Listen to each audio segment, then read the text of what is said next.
मैं विशाल मिश्रा जी के पास जाना चाहूंगी, राजनीतिक विश्लेषक हैं वो हमारे साथ। विशाल जी, इस पर आपकी प्रतिक्रिया, क्योंकि ये बहुत बड़ा सवाल बन जाता है, क्योंकि नए साल के हम पहले दिन में हैं और राहुल गांधी को विपक्ष की तरफ से ये जो स्वीकार्यता मिल रही है, आपको लगता है कि अखिलेश यादव, मायावती, केजरीवाल, केसीआर ये सब भी साथ आएंगे? और अगर नहीं आएंगे तो ये चुनौती होगी बीजेपी के लिए या नहीं होगी?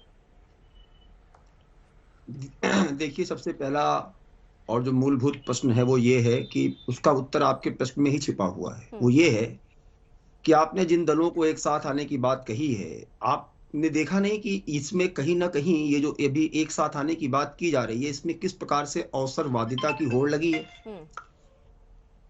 रही बात 2024 के प्रधानमंत्री पद के उम्मीदवार की, तो वो तो तब होगा कि जब सभी आपस में बैठकर एक सहमति विपक्ष तय करेगा। यहां तो हर व्यक्ति की अपनी महत्वाकांक्षा दृष्टिगोचर हो रही है।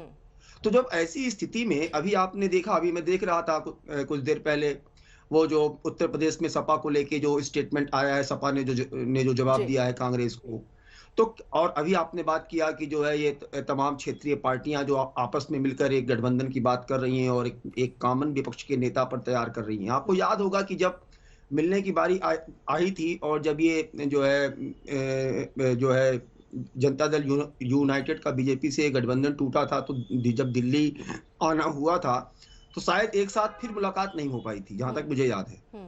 तो ये बात बार बार कहना कि स्वीकार्यता होगी, मुझे इसमें लेस मात्र भी विश्वास इसलिए नहीं है क्योंकि सबकी अपनी अवसरवादिता है, सबकी अपनी महत्वाकांक्षा है। ठीक है। अब दूसरा सवाल आपका उत्तर कि 2024 की बात आप जो कर रही हैं भारतीय जनता पार्टी, अभी मैं सुन रहा था कि भारतीय जनता पार्टी के घटक दल छूटते चले गए और भारतीय जनता पार्टी अकेली रह गई और ये तमाम बातें हो रही हैं। आप यहां पर गौर करिएगा एक बात कि गठबंधन की राजनीति का जो संस्कृति है सीखनी है तो लोगों को भारतीय जनता पार्टी से सीखनी चाहिए। आपने देखा भारतीय जनता पार्टी ने किसी से गठबंधन नहीं तोड़ा, लोगों ने भारतीय जनता पार्टी को छोड़ा। क्यों? प्रश्न फिर वही है, अवसरवादिता। तो भारतीय जनता पार्टी को इल्जाम देने से क्या फायदा? अपने निर्णयों से खुद पूछ लो। महाराष्ट्र की आप बात कर रहे हैं, चुनाव से पहले एक कॉमन एजेंडे के तहत जब चुनाव लड़ा गया था, जब चीजें तय थी, तो फिर सरकार बनाने के लिए अवसरवादिता के नाते भारतीय जनता पार्टी का साथ किसने छोड़ा? उत्तर स्पष्ट है, आप देखिए ना। और वहीं पर उत्तर दिया जा रहा था कि एक कॉमन विचारधारा के साथ, कॉमन विचारधारा के साथ नहीं, एक कॉमन विचारधारा ये कि हमें सरकार बनानी है। आज लड़ाई भारतीय जनता पार्टी वर्सेस इनको पहले आदरणीय प्रधानमंत्री श्री नरेंद्र मोदी जी के समतुल्य कोई तो खड़ा हो, कहां कोई स्टैंड कर। राहुल गांधी को आप देखते हैं, राष्ट्रहित सर्वोपरि है, राष्ट्रहित सर्वोपरि है, भारत के सांस्कृतिक प्रतीकों। राहुल गांधी को आप देखते हैं कि 2024 में प्रधानमंत्री नरेंद्र मोदी के सामने एक चेहरा हो सकते हैं। 10 सेकंड में खत्म कर रहा हूं। आज आप देखिए ना, भारत के सभी सांस्कृतिक प्रतीकों की दोबारा पुनर्स्थापना हो रही है। आज भारत अपने स्वाधीनता के अमृत महोत्सव में स्वाधीनता के के अपनत्व को महसूस कर रहा है और आने वाले 25 सालों की एक नई इबारत लिख रहा है। तो अभी 2024 में कोई वैकेंसी मेरे अपने तर्कों, मेरे अपने ज्ञान के आधार पर मुझे कहीं कोई जो है वैकेंसी नहीं दिख रही है। हाँ। इसलिए भारतीय जनता पार्टी से ये कहना कि सारे विपक्ष मिलके, सारे जुगनू मिलकर एक दीपक को बुझाने का प्रयास करेंगे जो कि दैदीप्यमान है और भारत को विश्व गुरु के पद पर ले जाने के लिए सतत कर्मशील है, तो यहाँ पर कोई वैकेंसी दिख नहीं रही है और ये सब आपस की अवसरवादिता का खेल। ठीक है, आनंद जी आ रही हो, जरा अखिलेश जी पर जवाब इससे लेना चाह रही हूँ मैं। अखिलेश जी, सारे जुगनू मिलकर एक दीपक नहीं बुझा सकते और वो वैकेंसी ही नहीं बता रहे उधर।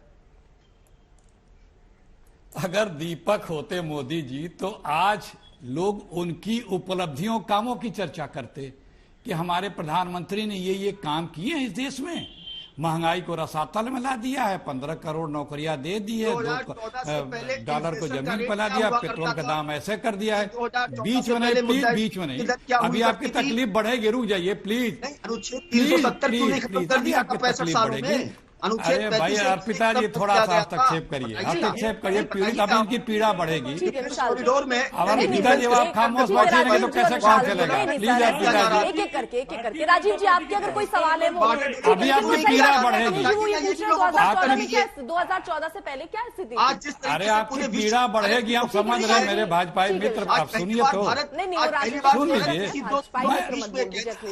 अरे ऐसे ही अभी कपड़े फाड़ोगे, सत्ता जाएगी तो सुन लो। ठीक है विशाल जी प्लीज, अखिलेश ये कौन सी बात हुई? ठीक है, नहीं अखिलेश जी प्लीज, अब वो पर्सनल अटैक मत करके थोड़ा लॉजिकल और पॉइंट पर बात कीजिए। जी अर्पिता जी देखिए, एक छोटा सा आईना दिखाया, जो दीपक था ना वो टिमटिमा के बुझ गया, आपा खो दिया। हमें 10 सेकंड अभी तो सुनिए, हम तो थोड़ा बाद में गिनाएंगे। मैं आपकी मैं सारी बातें मानने को तैयार हूँ। आप ये कह रहे हैं बहुत परिवर्तन हो रहा है, मैं क्योंकि मैंने राहुल गांधी की ये यात्रा कवर की है सर, तो मैंने देखा है कि भीड़ पहुंच रही है, उमड़ रही है।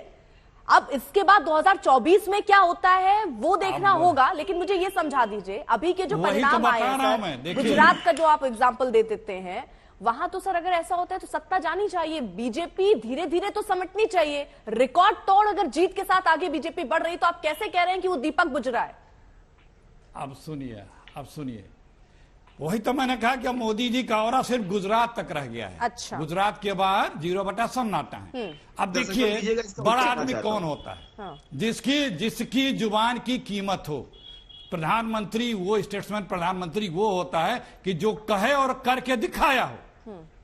2022 के 40 वादे हैं मोदी जी के, और 2018 में बाकायदा प्रेस कॉन्फ्रेंस करके नीति आयोग और जेटली जी ने बताया था कि जो हमारा 75वां वर्षगांठ है आजादी के, ये हम 40 वादे किसी भी कीमत पे कंप्लीट करेंगे। ये बाकायदा गवर्नमेंट की वेबसाइट पे है। नीति आयोग के चेयरमैन और मेंबर और जेटली जी के साथ प्रेस कॉन्फ्रेंस की थी।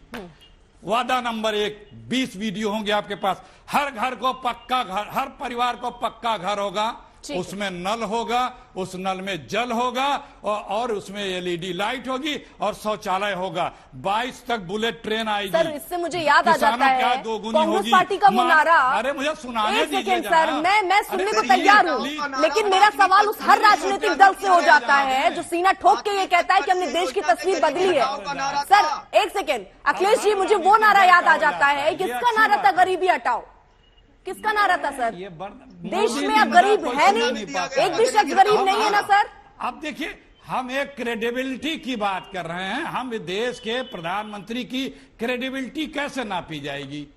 क्या महंगाई कम हुई? ये जो आप कह रहे हैं ना, ये तो फिर कांग्रेस पार्टी जिसने सबसे ज्यादा शासन किया, उनसे भी उठता है ना सवाल। सर आपने तो गरीबी हटाओ नारा दिया, कितनी गरीबी हट गई सर, मुझे ये समझाइए। अगर इस पर जाएंगे, सुनिए ना अखिलेश जी, अगर आप इसमें जाएंगे तो फिर सवाल कांग्रेस पार्टी से भी पूछा जाएगा। नहीं सर, मैं एक आम नागरिक के तौर पर पूछ सकती हूँ, मैं किसी भी राजनीतिक दल से ये सवाल सीना ठोक के पूछूंगी सर, सीना ठोक के ये सवाल पूछूंगी कि हर शख्स, हर राजनीतिक दल सिर्फ परिवर्तन की बात करता है और हर क्रेडिट लेने की बात करता है कि हमने इतना परिवर्तन कर दिया। सर देश की स्थिति आज बहुत बेहतर होती है अगर सबने मिलकर किया होता है। यहाँ पर उस बात की डींग मत हाकिए सर।